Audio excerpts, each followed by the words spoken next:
Hi ಎಲ್ರಿಗೂ welcome back to my YouTube channel. ಸ್ವಲ್ಪ ಎಣ್ಣೆ, ಮೆಂತ್ಯ, ಧನಿಯಾಕಾಳು, ಮೆಣಸು, ಜೀರಿಗೆ, ಕಲ್ಲರ್ ಮೆಣಸಿನ್ಕಾಯಿ ಮತ್ತು ಖಾರದ ಮೆಣಸಿನ್ಕಾಯಿ ಇದನ್ನ ನೆನೆ ಹಾಕ್ಬಿಟ್ಟು ಆಮೇಲೆ ಹುರ್ಕೊಂಡ್ರೆ ಚೆನ್ನಾಗಿರುತ್ತೆ, ಚೆನ್ನಾಗಿ ಕಲರ್ ಬರುತ್ತೆ. ಮತ್ತು 2 ಲವಂಗ, 1 ಚಕ್ಕೆ, ಸ್ವಲ್ಪ ಕಡಲೆಕಾಯಿ ಮತ್ತು ಈರುಳ್ಳಿ ಹಾಕ್ಕೊಂಡು ಚೆನ್ನಾಗಿ ಹುರ್ಕೊಳ್ಳಿ.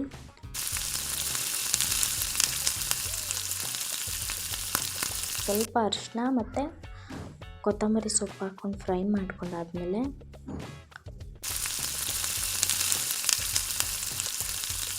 ಇವಾಗ ಮಸಾಲೆ ಹುರಿದಾಯಿತು. ಗ್ಯಾಸ್ ಆಫ್ ಮಾಡ್ಕೊಂಡು ಇದನ್ನ ಸ್ವಲ್ಪ ತಣ್ಣಗಾಗಕ್ಕೆ ಬಿಡೋಣ. ಇದೆಲ್ಲ ನೀಟಾಗಿ ತಣ್ಣಗಾದ್ಮೇಲೆ ಒಂದು ಮಿಕ್ಸಿಗೆ ಮಸಾಲೆ ಎಲ್ಲ ಹಾಕ್ಕೊಂಡು ಶುಂಠಿ, ಬೆಳ್ಳುಳ್ಳಿ, ಸ್ವಲ್ಪ ನೀರು ಮತ್ತು ಹುಣಸೆಹಣ್ಣು ನೆನೆಸಿರೋದನ್ನ ಸ್ವಲ್ಪ ಹಾಕ್ಕೊಂಡು ಇದನ್ನ ನುಣ್ಣಗೆ ರುಬ್ಕೊಳ್ಳಿ. ನುಣ್ಣಗೆ ರುಬ್ಬಿದಷ್ಟು ಚೆನ್ನಾಗಿರುತ್ತೆ. ಇವಾಗ ಮೀನು ತೊಗೊಂಡು ಮೀನಿಗೆ ಸ್ವಲ್ಪ ಉಪ್ಪು, ಅರಿಶಿನ, ಖಾರದ ಪುಡಿ ಮತ್ತು ಧನಿಯಾ ಪುಡಿ ಹಾಕ್ಕೊಂಡು ಮ್ಯಾರಿನೇಟ್ ಮಾಡ್ಕೊಳ್ಳಿ. ನಿಂಬೆಹಣ್ಣು ಆಪ್ಷನಲ್ ಹಾಕ್ಕೊಂಡ್ರೆ ಹಾಕ್ಕೋಬೋದು.